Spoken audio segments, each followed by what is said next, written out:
Hi guys. Okay, இந்த video எதை பற்றின வீடியோவாக இருக்க போகுது அப்படின்னு கேட்டிங்கன்னு சொன்னால், ரீசெண்டாக வந்துட்டு நிறைய இன்வெஸ்ட்மெண்ட் கம்பெனிஸ் வந்துட்டு இன்வெஸ்ட்மெண்ட் எடுத்துகிட்டு இருக்கிறாங்க. ஸோ இதெல்லாம் வந்துட்டு ட்ரஸ்டட் கம்பெனிஸா அப்படிங்கிற மாதிரி விஷயத்தை வந்து தெளிவுபடுத்துறதுக்கான ஒரு வீடியோ தான் இது. நான் அந்த கம்பெனியோட பேர் குறிப்பிட விரும்பலை. பட் நீங்கள் ஒரு கம்பெனியை எப்படி அனலைஸ் பண்ணலாம், அவங்க ட்ரஸ்டடாக இல்லையா அப்படிங்கிற விஷயத்தை வந்துட்டு நீங்கள் எப்படி ஓன அனலைசிஸ் பண்ணிக்கொள்ளலாம் அப்படிங்கிற விஷயங்களை வந்து நான் இந்த வீடியோவில் சொல்கிறேன். அண்ட் ஆல்சோ இதுக்கு முதல்ல போன கம்பெனிஸ்லாம் என்னென்ன ஒர்க் பண்ணினாங்க, எப்படியெல்லாம் ஸ்கேம் பண்ணிட்டு போனானுங்க அப்படிங்கிற விஷயம்லாம் வந்து நான் தெளிவுபடுத்த விரும்புகிறேன். ஸோ இந்த வீடியோ நீங்கள் ஃபுல்லாக பார்த்தீங்க அப்படின்னு சொன்னால், ஒரு கம்பெனியில் போய்ட்டு இன்வெஸ்ட்மெண்ட் பண்ணலாமா இல்லையா, அது ட்ரஸ்டடாக இல்லையா அப்படிங்கிறத வந்துட்டு நீங்களே சுயமாக அறிந்து கொள்ளக்கூடிய ஒரு வகையில் தான் இந்த வீடியோ இருக்க போகுது. ஓகேவா? ஓகே, இப்போ ரீசெண்டாக பார்த்தீங்கன்னா 2-3 கம்பெனிஸில் வந்து இன்வெஸ்ட்மெண்ட் வாங்கிட்டு இருக்காங்க. ஸோ அதில் இன்வெஸ்ட்மெண்ட் பண்ணால் அதில் வந்துட்டு என்ன செய்வாங்கன்னு சொன்னால் ப்ராஃபிட் கொடுப்பாங்க. எப்படி ப்ராஃபிட் கொடுப்பாங்க, நீங்கள் இன்வெஸ்ட்மெண்ட் பண்ண உடனே ஒரு சில ஒர்க் பண்ணுற மாதிரி இருக்கும். ஸோ ஒர்க் பண்ணிங்க ஒர்க்னா அவ்வளோ பெரிய ஒர்க்லாம் இல்லை, சில ஒர்க் பண்ணுற மாதிரி இருக்கும், எட்டு பார்க்குற அந்த மாதிரி விஷயங்கள். ஸோ இதை பண்ணிங்க அப்படின்னு சொன்னால் உங்களுக்கு ப்ராஃபிட் கிடைக்கும் அந்த மாதிரி. ஓகேவா?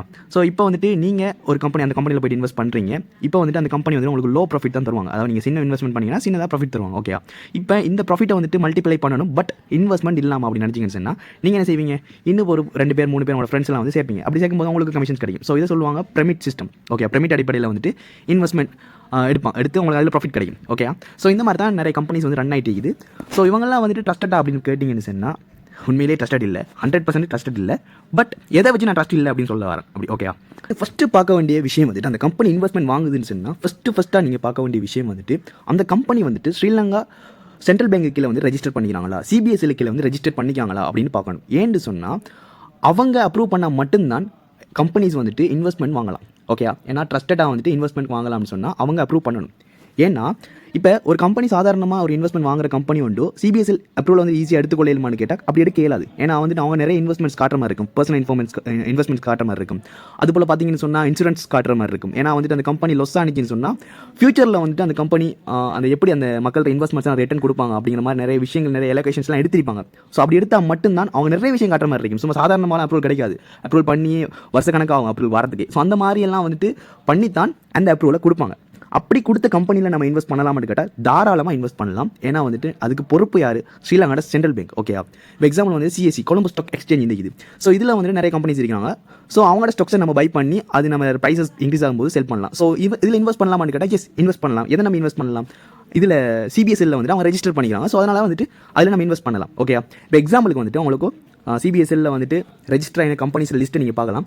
அது ஆஃபீஷியல் சைட்டுக்கு போனீங்கனாலேயே உங்களுக்கு எல்லா விஷயம் என்னென்ன கம்பெனிஸ் வந்து இன்வெஸ்ட்மெண்ட் அப்ரூவல் கொடுத்துக்கிறாங்க அப்படின்னு எல்லாத்தையுமே பார்க்கலாம். டயலாக், பெரிய கம்பெனிஸ் எல்லாமே வந்துட்டு நீங்கள் லைனில் பார்க்கலாம். எல்லா விஷயத்தையும் வந்துட்டு பெரிய பேங்க்ஸு, பெரிய கம்பெனிஸ் தான் வந்துட்டு அப்ரூவல் கொடுத்திருப்பாங்க. ஸோ தாராளமாக அவங்களோட பணத்தை கொண்டு போய்ட்டு அதில் இன்வெஸ்ட் பண்ணலாம். ஓகே, இப்போது ஸ்ரீலங்காவில் இந்த மாதிரி நடக்கிற ஸ்கேம்ஸ் வந்துட்டு அப்ரூவல் எடுத்திருக்காங்களா அப்படின்னு கேட்டால் அவங்களாம் எடுக்கல. ஏன்னா வந்துட்டு நீங்கள் பார்க்கலாம். இப்போ எக்ஸாம்பிள் வந்துட்டு பாருங்கள், அந்த சட்டத்தை பாருங்கள். 2011ஆம் ஆண்டின் நிதி வணிக சட்டம்படி ஒரு முதலீட்டு அல்லது நிதி வணிகமாக செயல்பட விரும்பும் எந்த ஒரு நிறுவனமும் சிபிஎஸ்சியில் உரிமம் பெற வேண்டும். அதாவது இன்வெஸ்ட்மெண்ட் வாங்க போகிறாங்க அப்படின்னு சொன்னால் கட்டாயம் வந்துட்டு சிபிஎஸ்சியில் அப்ரூவல் எடுத்திருக்கணும் அப்படிங்கிறது வந்து இந்த சட்டம் ப்ரூவ் பண்ணுது. ஓகேவா? அவ்வாறு உரிமம் பெறாமல் இயங்கும் பிஸ்னஸ் மேனேஜ்மெண்ட் இன்வெஸ்டர்ஸ் போன்றவங்க வங்கி தொழில் சட்டத்தின் கீழ் 83 குற்றவாளியாக கருதப்படுவார்கள். அப்படி அவங்க இதில் ரெஜிஸ்டர் பண்ணாமல் இன்வெஸ்ட்மெண்ட் வாங்கிட்டாங்க அப்படின்னு சொன்னால் இந்த சட்டத்துக்குள்ள வந்துட்டு அவங்க குற்றவாளியாக கருதப்படுவாங்க. Okay, right. இப்போ நம்ம அந்த கம்பெனியில் போய்ட்டு இன்வெஸ்ட் பண்ண போகிறோம் அப்படின்னு சொன்னால் ஃபஸ்ட்டு போய்ட்டு உங்களோட கம்பெனி ரெஜிஸ்டர்ட் அப்படின்னு கேட்டால் அவங்க அனுப்புறது வந்துட்டு ஸ்ரீலங்காவோட கம்பெனி சர்டிஃபிகேட் பிஆர் அனுப்புவாங்க.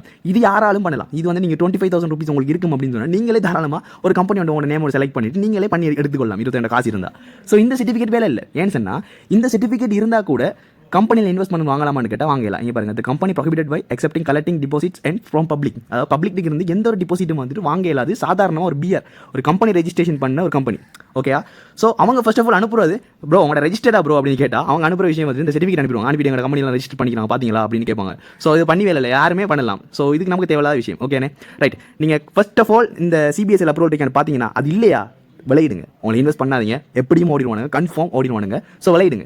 ஸோ ஃபஸ்ட்டு நீங்கள் இன்வெஸ்ட்மெண்ட் பண்ண போறீங்கன்னா அந்த கம்பெனி ஓனர் கிட்ட போய், இல்லாட்டி அந்த கம்பெனியை ப்ரொமோட் பண்ணவங்க கிட்ட போய்ட்டு சிபிஎஸ்சியில் அப்ரூவல் இருக்கா தம்பி, சிபிஎஸ்சியில் அப்ரூவல் காட்டு, உனக்கு எனக்கு காட்டு, நான் உன்ட்ட கம்பெனியில் எவ்வளோ வேணா இன்வெஸ்ட் பண்ணுறேன் அப்படின்னு தைரியம் அடிச்சு செல்லலாம். ஏன்னா சென்ட்ரல் பேங்க் கீழே வரதால. பட் இதில் வந்துட்டு எதுவுமே காட்ட மாட்டாங்க. சிபிஎஸ்சியில் அப்ரூவலே இல்லை அவங்கள்ட்ட. அப்படி காட்டுவாங்க என்ன தெரியுமா, அவங்களோட ஃபாரின் கம்பெனி சர்டிஃபிகேட் காட்டுவாங்க. அது வேலை இல்லையே. ஏன்னா வந்து ஸ்ரீலங்காவில் இன்வெஸ்ட்மெண்ட் வாங்கிட்டு ஃபாரின் கம்பெனி சர்டிஃபிகேட் காட்டி வேலை இல்லையே. அங்கே அடிச்சிட்டு போனான்னு அங்கே அவனுக்கு நீங்கள் போய் தேடி போடுவீங்களா? இப்போ யூஎஸ்ல ரெஜிஸ்ட்ரேஷன் பண்ணிக்க சொல்லுவானுங்க. அங்கே போய் நீங்கள் போவீங்களா? ஃப்ளைட் டிக்கெட் புக் பண்ணி போவீங்களா? போக மாட்டீங்க. ஸோ அந்த ஒரு மேனிப்புலேஷன், ரைட்டா? மக்களோட மைண்டை வந்துட்டு யூஎஸ்ல ரெஜிஸ்ட்ரேஷன் பண்ணிக்காங்க, ஸோ ஏமாற்ற மாட்டாங்க அப்படிங்கிற மாதிரி மக்களோட மைண்டை வந்துட்டு சைக்காலஜி ரீதி அண்டர்ஸ்டாண்ட் பண்ணி இந்த மாதிரி ஸ்கேம் பண்ணிட்டு இருக்காங்க. ஓகே, ஸோ இந்த கம்பெனி ரெஜிஸ்ட்ரேஷன் காட்டலாம் நம்பிடாங்க, அதில் தேவையில்லாத விஷயம். ரைட், நீங்கள் சிபிஎஸ்எல் அப்ரூவலையும் பார்த்துக்கலாம். Okay, right. அடுத்து வந்து அந்த கம்பெனி ட்ரஸ்டட் இல்லைங்க, அந்த டொமைன் எப்போ ரெஜிஸ்டர் ஆகி அந்த கம்பெனியோட வெப்சைட் வந்துக்கும், அந்த கம்பெனியோட டொமைன் எப்போ ரெஜிஸ்டர் ஆகிது, எப்போலேருந்து ரன் பண்ணிட்டு இருக்காங்க, என்னென்ன மாதிரி ப்ரொசீஜர், அந்த வெப்சைட் டிசைன் எப்படி இருக்குது, அதில் யார் யார் ஃபவுண்டர்ஸ் இருக்கிறாங்க, அவங்களோட நம்பர்ஸ் என்ன, அவங்களோட லொகேஷன்ஸ் என்ன, கம்பெனி லொகேஷன் எங்கே இருக்குது. இப்போ கம்பெனி யூஎஸ்ல இருக்குன்னா கூட அந்த கம்பெனி லொகேஷன் போட்டிப்பாங்க. ஸோ அந்த கம்பெனி சர்டிஃபிகேட் யூஎஸ் சர்டிஃபிகேட் கூட போட்டிருந்தா அந்த சர்டிஃபிகேட்லாம் கிளியராக இருக்கணும், அதை கூட பிளர் பண்ணி வச்சுப்பாங்க சில கம்பெனிஸ். ஓகே, ஸோ நீங்கள் செக் பண்ண வேண்டிய அந்த அட்ரஸ்லாம் நீங்கள் கூகுள் மேப்பில் போட்டு பாருங்க, அதில் அப்படி கம்பெனி இருக்குதா, அந்த நேமில் ஒரு கம்பெனி இருக்குதா அப்படின்னு போட்டு பாருங்க, எதுவுமே இருக்காது. அடுத்த முக்கியமான விஷயம், யூஎஸ்ல வேற ஒரு நேம்லையும் ஸ்ரீலங்காவில் வேற ஒரு நேமையும் வந்துட்டு ரெஜிஸ்ட்ரேஷன் பண்ணி காட்டுவானுங்க. அப்போ நான் என்ன கேட்குறேன்னு சொன்னால், ஸோ இந்த இடத்துல நீங்கள் அதே கம்பெனி நேமில் தான் வாங்குறீங்கன்னு சொன்னால் அதே கம்பெனி நேமில் வந்து ஸ்ரீலங்காவில் ரெஜிஸ்ட்ரேஷன் பண்ணலாம் தானே, ஏன் வந்துட்டு நீங்கள் யூஎஸ் ரெஜிஸ்ட்ரேஷன் காட்டிட்டு அந்த நேமில் வாங்கிட்டு இருக்கீங்க அப்படின்னு கேட்டால், இப்போ அவன் காசு எடுத்து ஓடினா கூட என்ன செய்வான், இப்போ ஸ்ரீலங்கா ரெஜிஸ்ட்ரேஷன் வேறு கம்பெனி நேமில் இருக்குது, அப்படி ரெஜிஸ்டர் பண்ணால் கூட, அதாவது ஸ்ரீலங்காவில் ரெஜிஸ்டர் பண்ண அந்த நேமில் வாங்கலாம், ஏன்னா அந்த பிஆரை வச்சுட்டு இன்வெஸ்ட்மெண்ட் வாங்கலாம் அப்படிங்கிறது ப்ரொஹிபிட் பண்ணிக்கிறாங்க. அதே நீங்கள் பார்க்கலாம், மேலே அந்த ரூலே பார்க்கலாம், ப்ரொஹிபிட் பண்ணிக்கிறாங்க. ஸோ அதனால் என்ன செஞ்சிருக்காங்க சொன்னால், ஸ்ரீலங்காவில் வேறு நேம்லையும் யூஎஸில் வந்துட்டு வேறு நேம்லையும் வந்துட்டு ரெஜிஸ்ட்ரேஷன் பண்ணிக்கிறாங்க. விளங்கிட்டா? ஸோ இந்த விஷயம் தான் மெயினான விஷயம். ஸோ அதனால் ஸ்கேம் பண்ணுறதுக்கான வாய்ப்புகள் இன்னுமே அதிகமாக இருக்குது. Right, okay. ஸோ இந்த மாதிரி ஏகப்பட்ட ஸ்கேம்ஸ் நடக்குது. ஸோ இவனுக்கு எப்படி இன்வெஸ்ட்மெண்ட் வாங்குறாங்க ப்ரோ அப்படின்னு கேட்டிங்கன்னு சொன்னால், அதாவது இன்வெஸ்ட்மெண்ட்டை வாங்கிட்டு உங்களுக்கு ஒரு வேலை ஒன்று தரம் தானே, அந்த வேலை செய்கிறது மூலமாக தான் உங்களுக்கு மணி வருது அப்படிங்கிற மாதிரி அந்த லூப் ஹோலை யூஸ் பண்ணாங்க. இல்லைங்களா? இப்போ இந்த சட்டத்தில் எல்லாம் தப்பிக்கிறதுக்கு என்ன செஞ்சுறாங்கன்னு சொன்னால், நீங்கள் நாங்கள் இன்வெஸ்ட்மெண்ட் பச்சையாக வாங்கினா தானே பிரச்சனை, இன்வெஸ்ட்மெண்ட் பண்ணுறீங்க, அதுக்கேற்ற மாதிரி நாங்கள் உங்களுக்கு வேலை தரோம், அந்த வேலையை நீங்கள் செய்கிறது மூலமாக தான் உங்களுக்கு ஏர்னிங் வருது. ஸோ இந்த மாதிரி ஒரு லூப் ஹோலை யூஸ் பண்ணி இந்த மாதிரி சட்டத்தில் நான் தவிர்த்து என்ன செய்யறாங்க, அதாவது சிபிஎஸ்எல் அப்ரூவல் எடுக்காமல் சாதாரணமாக கம்பெனி ரெஜிஸ்ட்ரேஷன் பண்ணி வச்சுட்டு அதில் இன்வெஸ்ட்மெண்ட் வாங்கி நான் மாட்டிடுவோமே, அதனால் என்ன செய்வானுங்க சொன்னா, இன்வெஸ்ட்மெண்ட் வாங்க மாட்டிடுவீங்க, அதனால் வந்துட்டு நீங்கள் தார இன்வெஸ்ட்மெண்ட்டுக்கு நான் உங்களுக்கு வேலை தரோம், அந்த வேலை செய்யுங்க. என்ன வேலை, இந்த எட்டு பார்க்குறது, சும்மா கொஞ்சம் எட்டு பார்க்குறது, நீங்கள் எவ்வளோ இன்வெஸ்ட் பண்ணுறது இத்தனை எட்டு பார்க்கணும் அப்படிங்கிற மாதிரி இந்த எட்டு பார்க்குறத வச்சு என்ன செய்யறாங்க சொன்னால் செஞ்சுட்டு இருக்கிறானுங்க. ஸோ இதான் தயவு செஞ்சு இந்த மாதிரி கம்பெனிஸில் போய்ட்டு ஏமாந்துறாங்க. ஏகப்பட்ட கம்பெனிஸ் வந்துட்டு இந்த மாதிரி அடிச்சுட்டு போயிருக்காங்க. இப்போ பார்க்கலாம், உங்களுக்கு லிஸ்ட்டு காட்டுறேன். 2019 2023 வரைக்கும் ஒரு லிஸ்ட் கம்பெனி இப்போ பாருங்க, ஓஎம் இன்வெஸ்ட்மெண்ட், பாயிண்ட் ஜோன், பெனக்கட், ரிசர்ச் வேர்ல்டு, பா லிஸ்ட்டு போயிட்டு கடைசியாக வந்துட்டு எம்டிஎஃப் ஒரு கம்பெனி போன வருஷம் அடிச்சுட்டு ஓடினான். அவன் வந்துட்டு பார்த்தீங்கன்னா கிட்டத்தட்ட எனக்கு தெரிஞ்சு இந்த எல்பிஎல்லாம் இன்வெஸ்ட் பண்ணான். ஓகே, எல்பிஎல்லாம் இன்வெஸ்ட் பண்ணி கடுமையாக ப்ரொமோஷன் பண்ணான். அப்போ நிறைய பேர் சொன்னாங்க ஓட மாட்டான், இந்த கம்பெனி வந்து ட்ரஸ்டடாக இருக்க போகுது அப்படின்னு சொன்னாங்க. கடைசி அவனே 2000 கோடி அடிச்சுட்டு ஓட்டான். ஸோ நீங்கள் பார்த்தீங்கனாலே இளங்கும் அந்தளவுக்கு வந்துட்டு பெரிய பாரிய ஸ்கேம்லாம் போயிட்டு இருக்குது. ஸோ அந்த மீட்டிங் நடத்துறாங்க, அது நடத்துறாங்க, இது நடத்துறாங்க அப்படின்னு போட்டு என்ன செஞ்சுறாங்க, நீங்கள் அந்த இன்வெஸ்ட்மெண்ட்டில் போட்டுறாங்க. ஏன்னா இப்போ 500 டிஷர்ட்டும் 2000 பவர் பேங்கையும் கொடுத்து போட்டு என்ன செய்வாங்க, மீட்டிங் நடத்தி கிஃப்ட் கொடுப்பானுங்க. ஸோ நீங்கள் இன்வெஸ்ட் பண்ணுற அமௌண்ட் வந்துட்டு பெரிய அமௌண்ட். அந்த 500 டிஷர்ட் 2000 பவர் பேங்கை நம்பி உள்ள போயிட்டு பார்த்தீங்களா ப்ரோ, சாமான்லாம் கொடுக்காங்க, டிஷர்ட்லாம் கொடுக்காங்க, ஓடுவாங்களா அப்படின்னு கேட்பாங்க. ஓடிடுவான்டா, எல்பிஎல்க்கு இன்வெஸ்ட் பண்ணவனே ஓடிட்டான். இதெல்லாம் ஓடுறது பெரிய கேஸா? ஸோ அதனால் இந்த மாதிரி இன்வெஸ்ட்மெண்ட் எல்லாம் தவிர்த்து கொள்ளுங்க. பிரமிட் சிஸ்டமில் வந்து ஃபுல் அண்ட் ஃபுல்லி இலங்கையில் சட்ட குற்றம். ஸோ அந்த பிரமிட்லாம் எப்படி செய்வாங்க, நெட்வொர்க் மார்க்கெட்டிங் பேர் என்ன செய்வானுங்கன்னு சொன்னால், நெட்வொர்க் மார்க்கெட்டிங் பண்ணவே இல்லை, ஸ்ரீலங்காவில் ஒஃபிஷியலாக பண்ணல, சட்டத்தில் வந்துட்டு பிடிச்சிடுவானுங்க. அதனால் என்ன செய்வானுங்கன்னு சொன்னால், நீங்கள் இன்வெஸ்ட் பண்ண மணிக்கு வந்துட்டு ஒரு தேர்தல் டப்பா அனுப்பிடுவானுங்க, ஏதாச்சும் ஒரு தேர்தல் டப்பா அனுப்பிடுவானுங்க. அனுப்பிட்டானுங்கன்னு சொன்னால் என்ன செய்யும், உங்களுக்கு வந்து டப்பா தந்துடுவானுங்க, எண்பது காசு கொடுத்துருவீங்க. அப்படி கொடுத்தீங்கன்னு சொன்னால் அவனுங்க இப்போ நீங்கள் சட்டத்தில் கேஸ் போடையலாம். ஏன் போடையலாம், ஏன்னா நீங்கள் கொடுத்த காசுக்கு ஒரு தேர்தல் டப்பா கொடுத்தீங்க. இந்த லூப் ஹோலை யூஸ் பண்ணி என்ன செய்யறான், நீ அந்த இன்வெஸ்ட்மெண்ட் எடுத்துட்டு இருக்கான். ஏன்னா டைரெக்டாக நெட்வொர்க் மார்க்கெட்டிங்கில் வராது. அப்படி வாங்கும்போது இன்வெஸ்ட்மெண்ட் எல்லாம் ஒஃபிஷியல் அப்படி தான் இருக்கு. ஆனால் அந்த சட்டத்துலேருந்து தப்புறதுக்கு என்ன செய்யறாங்க, இந்த மாதிரி ப்ராடக்ட்ஸ் அனுப்பி வந்து ஸ்கேம் பண்ணிட்டு இருக்காங்க. ஸோ கைஸ் வந்துட்டு இந்த மாதிரி வெரிஃபிகேஷன்லாம் செக் பண்ணி பாருங்க, செக் பண்ணி பார்த்துட்டு இன்வெஸ்ட்மெண்ட் பண்ணுங்க. ஸோ இதுக்கு மேலே நான் எதுவுமே செல்ல விரும்பல. நீங்களே உங்களோட ஓன் டிசிஷன் எடுத்து உங்களோட ஓன் பண்ணி கஷ்டப்பட்டு உழைச்ச காசு. ஸோ அதனால் வந்துட்டு இந்த காசு எல்லாம் பார்த்துக்கோங்க.